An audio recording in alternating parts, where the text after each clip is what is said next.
कहते हैं कि लग चुकी है तलब मंजिल की, अब खुद को आग में झोंक देंगे। ठोकरे कहता है मारा जाएगा तो हौसले कहता है देख लेंगे। कहते हैं कि आंखों में अरमान लिया, मंजिल को अपना मान लिया, तो मुश्किल किया आसान किया, बस ठान लिया तो ठान लिया। हाँ तो नमस्कार मेरे प्यारे दोस्तों, आप सभी का बहुत बहुत स्वागत है आपके अपने YouTube channel AY online academy पर।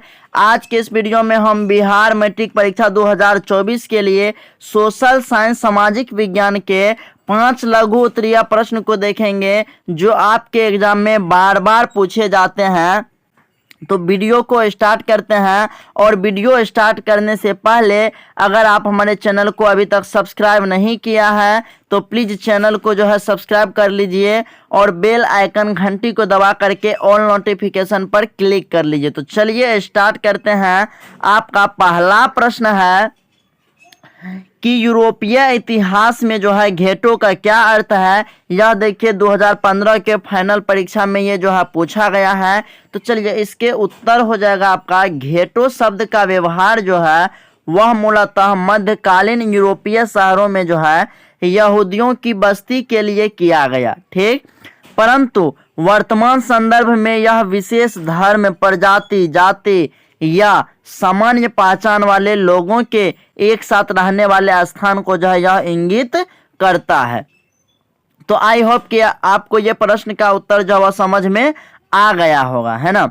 चलिए दूसरे प्रश्न की ओर चलते हैं। दूसरा प्रश्न है आपका कि इटली के एकीकरण में मेजनी का क्या योगदान था। ये भी मोस्ट इम्पोर्टेंट प्रश्न है। यह भी 2011 और 2015 के एग्जाम में पूछा गया प्रश्न है। चलिए इसके उत्तर को हम लोग देख लेते हैं। देखिए लिखना आपको कि मेजनी जो है वह दार्शनिक, साहित्यकार, राजनेता के साथ साथ जो है वह लोकतांत्रिक विचारों का समर्थक और एक कुशल सेनापति जो था वो था। राष्ट्रवादी भावना से प्रेरित होकर ही उसने गुप्त कार्बोनरी क्रांतिकारी संगठन का कार्बोनरी की सदस्यता जो है वह ग्रहण की थी, ठीक। उसके बाद आगे आपको लिखना है कि मेटरनिक युग के पतन के बाद इटली में मेजनी का क्या हुआ, प्रादुर्भाव हुआ। तो याद रखिएगा मेटरनिक युग के जब पतन हो गया तो उसके बाद इटली में मेजनी का जो है वह प्रादुर्भाव हुआ। अपने गणतंत्रवादी उद्देश्यों के प्रचार के लिए मेजनी ने 1831 ईस्वी में मार्सेई में यंग इटली की स्थापना की। देखिए ये ऑब्जेक्टिव में भी पूछा जा सकता है कि यंग इटली की स्थापना जो है वह किसने किया। तो मेजनी ने कब किया, तो 1831 ईस्वी में। उसके बाद आगे है कि इसका सदस्य उसने युवाओं को बनाया। और यंग इटली का सदस्य जो है उन्होंने किसको बनाया, युवाओं को बनाया, है ना। अच्छे से आप लोग समझिएगा। उसके बाद यंग इटली का एकमात्र उद्देश्य जो था वह इटली को ऑस्ट्रिया के प्रभाव से मुक्त होकर उसका एकीकरण करना था, ठीक। देखिए तो यंग इटली का जो उद्देश्य था वह यह था कि इटली को ऑस्ट्रिया के प्रभाव से मुक्त करके उसका जो है एक कर देना है, ठीक।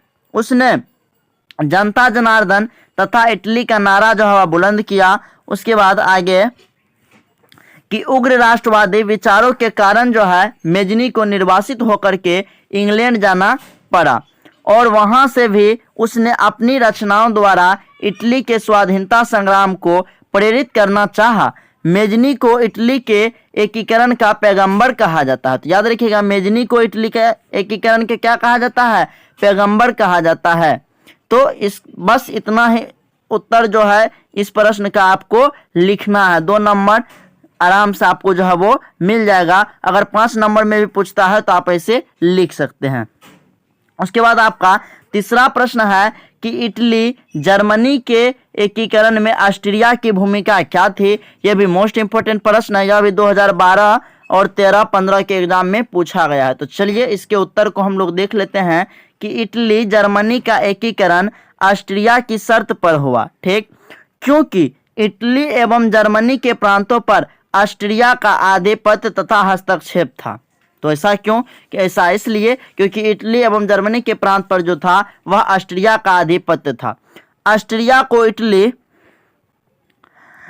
और जर्मनी से बाहर करके ही दोनों का एकीकरण संभव था, ठीक। उसके बाद दोनों राष्ट्रों ऑस्ट्रिया को बाहर निकालने के लिए विदेशी सहायता जो है वह लिया। तो इस प्रकार से जो इसका उत्तर आप लोगों को लिख देना है। उसके बाद आपका 4 नंबर का प्रश्न है कि सर्वहारा वर्ग किसे कहते हैं। यह भी मोस्ट इंपोर्टेंट प्रश्न है, अभी 2011 और 12 के एग्जाम में पूछा गया है। तो देखिए, समाज का वह वर्ग जिसमें गरीब किसान, कृषक मजदूर, सामान्य मजदूर, श्रमिक एवं आम गरीब लोग शामिल हो उसे सर्वहारा वर्ग कहते हैं। बिल्कुल आसान है, ये आप लोग जो है लिख दीजिएगा कि समाज का वह वर्ग जिसमें कौन आए, गरीब, किसान, कृषक, मजदूर, है ना, या सामान्य मजदूर, श्रमिक एवं आम गरीब लोग, उसे हम लोग क्या कहेंगे, सर्वहारा वर्ग कहेंगे।